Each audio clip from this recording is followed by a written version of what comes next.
melhor aí. Vamos ler 1 Coríntios 2, 9, 2? 1 Coríntios, capítulo 9, verso 2. 1 Coríntios 9, 2. 1 Coríntios 9, verso 2.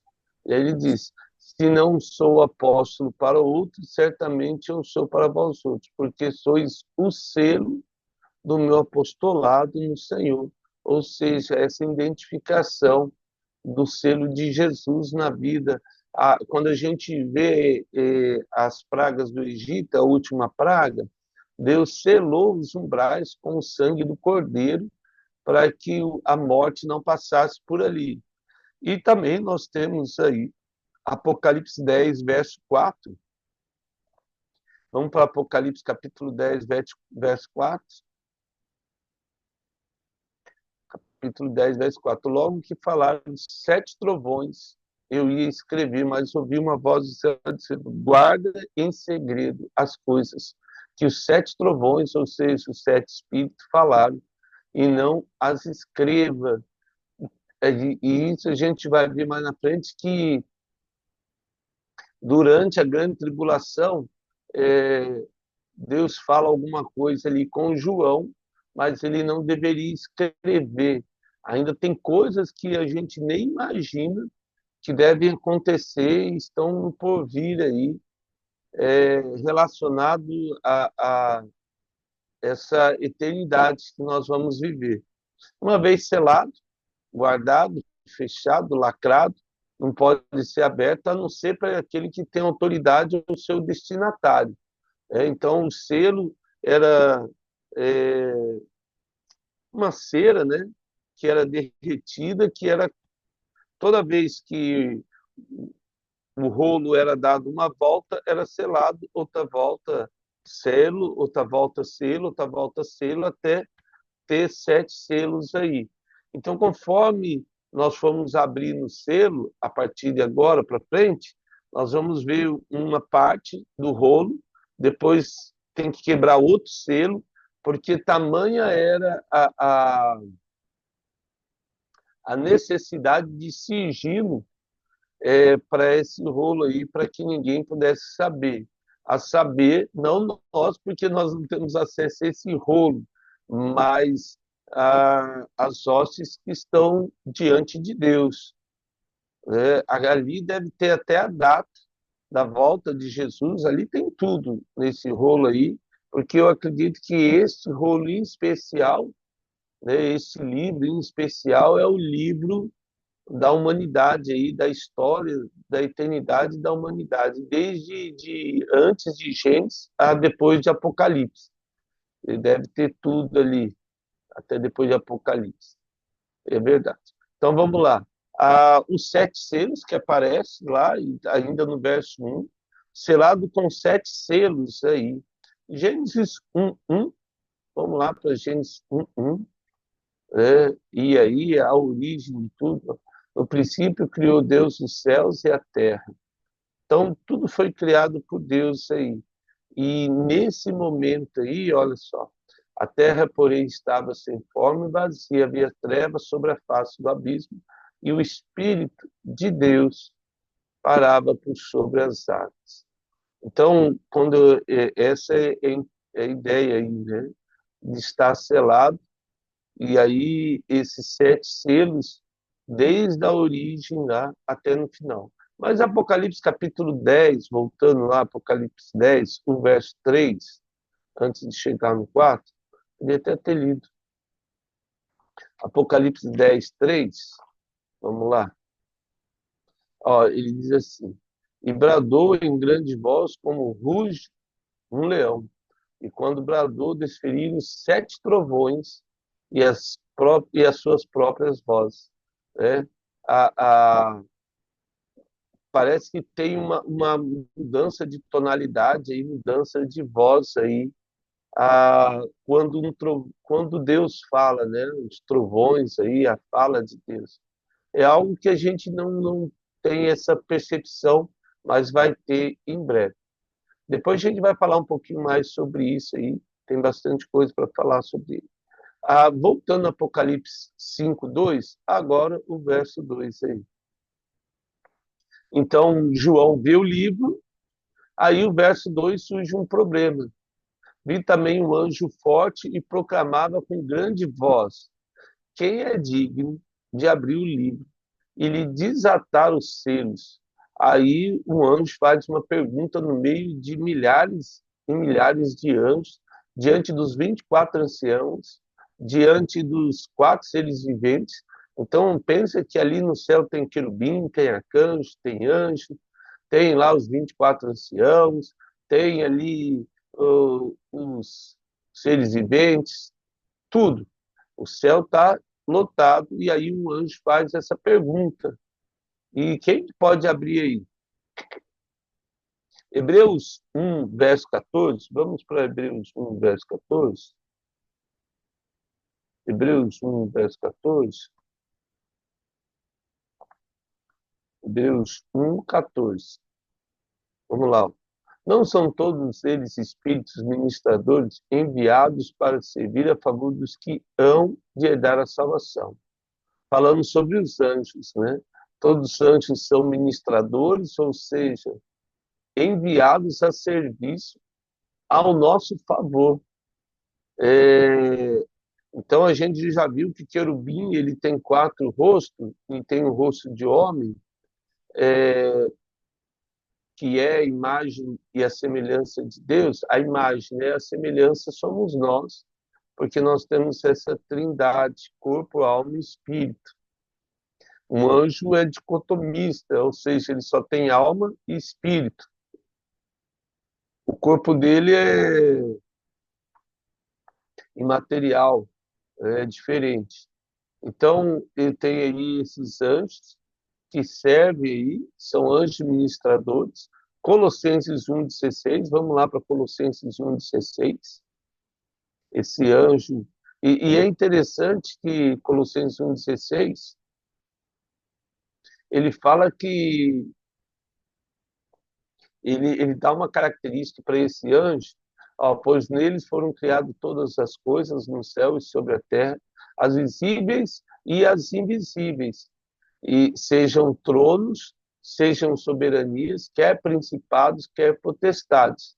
Tudo foi criado por meio dele para ele. Então, esses anjos, principados, potestades, as invisíveis aí, que a gente não vê a olho nu, a não ser quando Deus permite, né? Graças a Deus por isso, é, essa questão desse anjo forte aí é alguém que tem uma certa autoridade ali, né? Um anjo forte.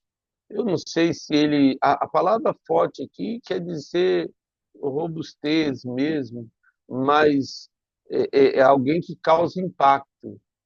Eu não sei se é questão do físico desse anjo aí, não deixa muito claro, sim, ou se é relacionado à autoridade, né? Eu sei que João vai trazer diferente, eles não só citam anjo, mas ele fala um anjo forte, não é Jesus, né? O anjo do Senhor, ele é um anjo assim ali. Então traz isso em Efésios 1, 21. Vamos lá para Efésios 1, 21. Só é uma característica que ele coloca do anjo aí, né? Ele não coloca a hierarquia do anjo, então não, com certeza não era o querubim, senão ele tinha falado. Eu acho que João não ia deixar esse detalhe passar, uma vez que ele considerou que esse anjo era forte. O Efésios 1, 21, acima de todo principado e potestade. Então, só para a gente entender que tem essa hierarquia celestial, poder e domínio de todo nome que se possa referir, não só no presente século, mas também no vindouro. Ou seja, não só na época que João estava escrevendo, mas toda aqueles que vão aparecer, os governantes que aparecem, até hoje, ou no porvir, está na mão de Deus. Outra coisa importante, não se cria mais nenhum tipo de anjo, né? Nós lemos lá em Gênesis capítulo 2, o verso 1 ali, que os céus foram acabados e o exército de Deus foram acabado. Ou seja, é, não nasce mais anjo, não se cria mais. Anjo não nasce, né? Ele é criado por Deus. É diferente de nós nascemos. Então, todo o exército de Deus já foi acabado, não aparece mais nenhum. Nossa, um anjo novo. Não, não existe isso. Todos foram, como diz o texto lá em Gênesis, foram terminados, acabados. A palavra lá é exatamente essa, findado, né? Terminada a obra. Não tem o que mais fazer nela. Então, nós temos aí que esse anjo apareceu e ele vai fazer uma pergunta. Apocalipse 14, vamos lá para Apocalipse 14, verso 7. Apocalipse 14, verso 7. E aí a gente tem essa proclamação, o 14, 7, e ele dizendo em grande voz. Toda hora a gente vai ver na palavra de Deus esses anjos falando, né? Temei a Deus e dá-lhe glória, pois é chegada a hora do seu juízo. E adorai aquele que fez o céu e a terra, o mar, as fontes das águas. O verso 9, pode pular aí. Depois a gente vai ler isso aí. O verso 9, sendo favor, não. Oh, Gustavo. Seguiu-se a este outro anjo, o terceiro, dizendo em grande voz: se alguém adora a besta e a sua imagem, recebe sua marca na ponte ou sobre a mão. Depois a gente vai falar sobre isso também. Mas a gente vê os anjos ministrando ali, falando o que deve acontecer. E também a gente pode ler aí, né, o verso 15, só para a gente, ainda do mesmo capítulo, verso 15, essa orientação. Outro anjo saiu do santuário e gritando em grande voz para aquele que se achava sentado sobre nuvem: toma a tua foice e ceifa, pois chegou a hora de ceifar, visto que a seara da terra já amadureceu. Então a gente tem os anjos ali, é, é, tudo já está pronto, organizado e distribuído. Cada qual tem a sua função, assim como na igreja, os dons são exatamente isso, né? Cada qual tem a sua função, nenhum é melhor ou maior que o outro dentro da igreja. É, no templo é um pouco diferente, lógico, no templo de Deus, porque lá sim tem uma hierarquia celestial, e isso é muito importante, mas na igreja não tem. Graças a Deus por isso. Então ele faz a pergunta, proclamando aí quem é digno de abrir o livro, Efésios 1:19. Vamos lá para Efésios 1:19 até o 22. 1:19. Olha só. O apóstolo Paulo vai chamar a atenção e ele vai falar: ó, e qual a suprema grandeza do seu poder para com os que cremos, segundo a eficácia da força do seu poder, o qual exerceu ele em Cristo, ressuscitando dentre os mortos. E aí, olha só, ressuscitando dentre os mortos aí, a, e fazendo assentar à direita nos lugares celestiais, acima de todo principado e potestade, poder e domínio, e todo nome que se possa referir, não só no presente século, mas também no vindouro, e posto todas as coisas, lógico, debaixo de seus pés, e para ser cabeça sobre todas as coisas. O deu à igreja. Olha só, novamente. Eu gosto muito disso, que nós somos um presente de Deus. Eu gosto desse texto porque nós somos um presente. A noiva de Jesus, presente para Cristo, né? O qual o seu corpo, a plenitude daquele que tudo enche em todas as coisas. Encher aqui é questão de completar a obra, terminar a obra. Não existe vazios, não existe lugares que não foi preenchido pela presença do Espírito Santo de Deus. Então, esse que tem toda essa autoridade, né, que o anjo está perguntando quem seria digno de abrir e desatar os selos aí. O verso 3 de Apocalipse 5:3, e aí agora voltando lá para Apocalipse 3, o anjo continua lá e aí surge, lógico, né? Ora, nem no céu, nem sobre a terra, nem debaixo da terra, ninguém podia abrir o livro, nem mesmo olhar para ele. Olha só, é bem legal isso aí, porque a, quando a serpente vai tentar Eva, em Gênesis capítulo 3, ela fala exatamente isso para a serpente, né?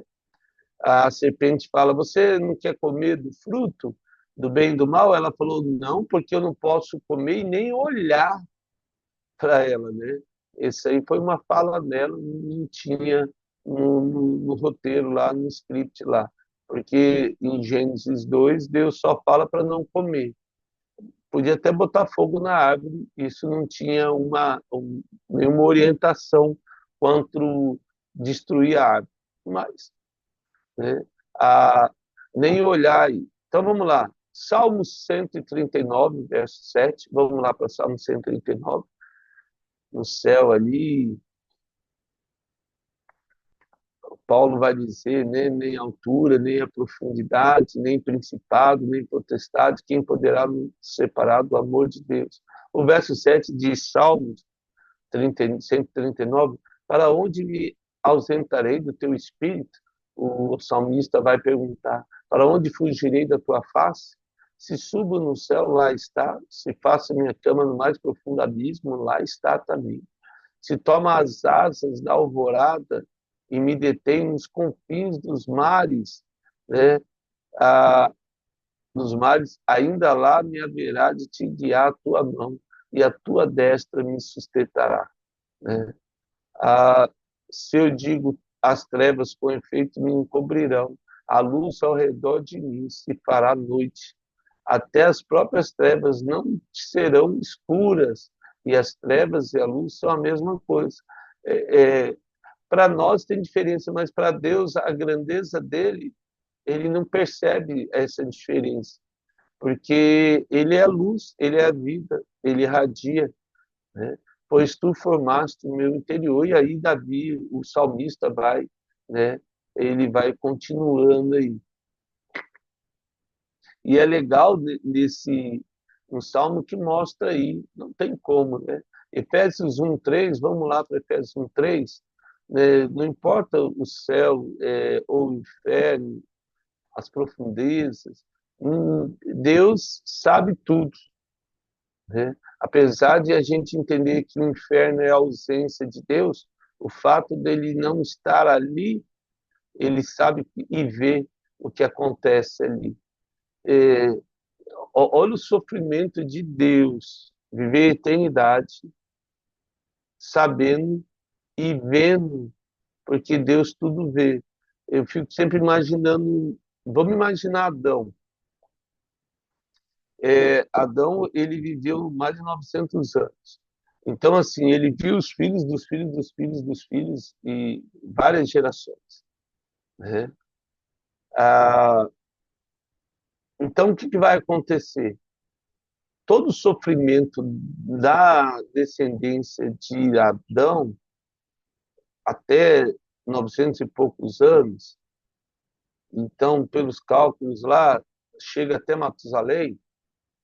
Então, é assim, ele viu vários assassinatos, estupros, ele viu o ódio, a ganância de muitos ali.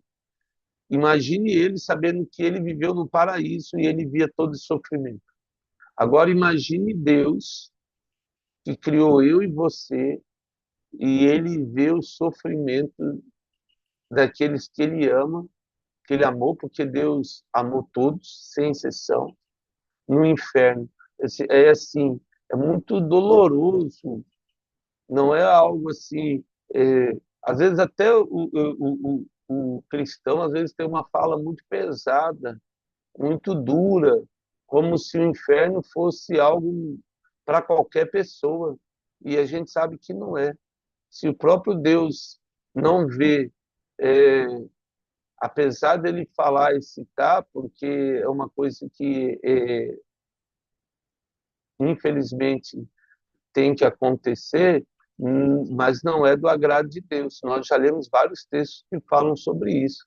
Deus não se agrada que ninguém morra, né? só o fato de passar pela morte. Olha só, Lázaro, ele sabia que ele ia ressuscitar Lázaro, mas quando Jesus chega perto, só o fato de ver o sofrimento da humanidade, Jesus vai e chora, né? Então, olha só, e ele foi lá para ressuscitar Lázaro, mas o sofrimento incomoda Deus.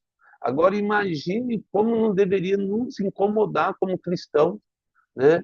Nos incomodar como cristão de ver o sofrimento de alguém. Efésios 1:3, ó bendito Deus e Pai do nosso Senhor Jesus Cristo, que nos tem abençoado com toda sorte de bênção espiritual nas regiões celestiais em Cristo. Então aí nós temos o céu, nós temos essa região celestial que Deus tem mandado do seu trono uma bênção. Apocalipse 12:12, vamos lá para Apocalipse 12:12, né? A Apocalipse 12:12, o verso 12, ele vai trazer assim, por isso festejai, ó céus, vários céus. É legal quando ele coloca essa questão como se fosse uma pessoa, né? É um ambiente que ele está. Por que ele coloca festejar os céus? Porque cada ambiente desse você tem um ser celestial conduzindo, tomando conta, seja no vento, seja no mar, seja à noite, no dia, os luzeiros. Você tem seres celestiais que orquestram isso para fazer tudo andar direitinho, né? Na mesma velocidade, no mesmo tudo organizado, né? Vós que e neles e lógico nós que habitamos nele. Ai da terra e do mar, pois o diabo desceu até vós, cheio de grande cólera, sabendo que pouco tempo lhe resta. É importante a gente destacar isso aqui, depois a gente vai ver, porque o desejo do diabo é matar, roubar e destruir. Em nenhum momento ele se faz é, infelizmente, muitos se deixando levar pela ganância, pelo o sopro de Satanás, acreditam que são parceiros do diabo, né? E uma hora o diabo vai é, cobrar isso aí, não porque ele gosta de ninguém, não gosta de ninguém, Deus que me perdoe, né? Só que muitos são enganados aí. Então vamos lá, nós vimos que tem vários céus aí, a gente já viu sobre isso aí, primeiro, segundo e terceiro céu, e agora na terra também, 1 Pedro 3,18, a gente vê que não existia um lugar, quem poderia ter essa autoridade para abrir esse livro e desatar os rolos. 1 Pedro 3,18, a gente já viu essa questão de Jesus descer até o inferno e pregar os espíritos em prisões ali, ó. Pois também Cristo morreu uma única vez pelos pecados, o justo pelo injusto, para conduzir-nos, eu e você, a Deus, morto sim na carne, mas vivificado no espírito, no qual também foi e pregou aos espíritos em prisão, lá no inferno, a saber, quem foi lá e estava no Hades lá, os quais no outro tempo foram desobedientes contra a longanimidade de Deus, que aguardava nos dias de Noé. Olha só, tinha muita gente na época de Noé, imagine tanto de gente que não morreu na época de Noé, porque sobrou 8 pessoas, e uma vez eu fiz as contas, Matusalém morreu 2 anos antes do dilúvio, né? 2 anos antes, enquanto se preparava a arca, no qual poucos, a saber, 8 pessoas foram salvas através da água, o qual figurando o batismo, agora também vós, também vos salva, não sendo a remoção da imundície da carne, mas a indagação de uma boa consciência para Deus, para com Deus, e por meio da ressurreição de Jesus Cristo. Amém. Depois do qual, depois de ir para o céu, está à direita aí, ficando subordinado os anjos, potestades e poderes aí, né? Anjos, porque são a hierarquia celestial diante de Deus, potestades são os demônios caídos, seja querubim, arcanjo ou anjo. E poderes, lógico, quem tem exerce poder aqui, seja políticos, governantes, né, qualquer um que tenha poder aí, toda autoridade é dada por Deus. Uma hora vai ser cobrado isso, né? Então vamos lá. Ainda em 1 Pedro 4, verso 6, vamos lá para o capítulo 4 de 1 Pedro, verso 6. 4, 6, né? Pois para este fim foi o evangelho pregado, também os mortos, para que mesmo julgados na carne, segundo os homens, vivam no espírito, segundo Deus, né? Então, uma vez que eu e você fomos julgados aí na nossa carne e ela vai morrer ou não, né? Nós vamos ser arrebatados, mas nosso espírito vai viver segundo Deus aí por toda a eternidade. Porque por esse fim que o evangelho é pregado. Olha só, é, por mais doido que pareça, aquelas pessoas que ficam e pregam e falam de Jesus, eu acredito que as pessoas mais certas aí no evangelho, que pega na rua e vai gritando o evangelho da graça, né? Parece algo não muito agradável, mas é exatamente isso que precisa, né? O evangelho ser proclamado, porque Spurgeon vai falar isso, Moody, né? Spurgeon mesmo. Spurgeon ele dizia que se um homem soubesse, se ele ficasse meio segundo no inferno, Spurgeon dizia, se alguém fosse para o inferno e ficasse meio segundo no inferno, essa pessoa nunca deixaria de falar do amor de Deus. Tamanho é o sofrimento que é lá. E aí, João vai falar, o anjo fala que ninguém era digno nem de olhar para o livro. Vamos lá em Mateus 6, 22. Essa questão de olhar, nós sabemos que nossos olhos são impuros diante de Deus, por isso que os serafins cobrem os rostos, né? Deus colocou a mão para Moisés passar, né? Porque ninguém era digno de ver Deus, e aí ele põe ali a mão e Moisés só viu as costas de Deus. São os olhos a lâmpada do corpo. Se os teus olhos forem bons, todo o seu corpo será luminoso. Do contrário, se os olhos forem maus, todo o seu corpo estará em trevas. Portanto, caso a luz que em ti há sejam trevas, e grandes trevas não serão, é melhor. Hoje em dia, essa questão do olhar é muito importante. Cuidado com o que olhamos, isso é importante, preservar o nosso olhar, direcionando para lugares que realmente são puros, né? A, Hoje em dia, tudo é muito apelativo para o pecado. Salmos 33, verso 18. Salmo 33, verso 18. Salmo 33, verso 18. Salmo 33, verso 18, fala ainda, né? Então, ó, eis que os olhos do Senhor estão sobre os que o temem, sobre os que esperam a sua misericórdia para livrar-lhes a alma da morte. Graças a Deus, né? E no tempo da fome conservar-lhe a vida. Nossa alma espera no Senhor, nosso auxílio e escudo. Amém. Os olhos do Senhor estão todo o tempo. O verso 4 de Apocalipse 5, 4, dá para a gente caminhar aí. Amanhã a gente vai falar, mas o verso 4 diz que aí, olha só, João, ele vai falar, né? E eu chorava muito, porque ninguém foi achado digno de abrir o livro, nem mesmo de olhar para ele. O verso 5, então ele chorava aí, e ele viu que ninguém era digno nem de abrir e nem de olhar o livro. Mas amanhã a gente fala, né, esse texto, e daqui para frente todas as coisas vão desenrolando e a gente vai ver, lembrando que a igreja já foi arrebatada. Depois a gente vai falar um pouquinho sobre isso aí. A gente já falou a igreja não está mais aí. Que acontece? Só uma coisa importante. João, você vai perceber duas coisas. Primeiro, ele vai estar aqui, ele vê o que acontece no céu, e depois ele está lá no céu e vê o que acontece na terra. Então, quando ele estava falando das igrejas, ele olhava e via o que acontecia nas 7 igrejas.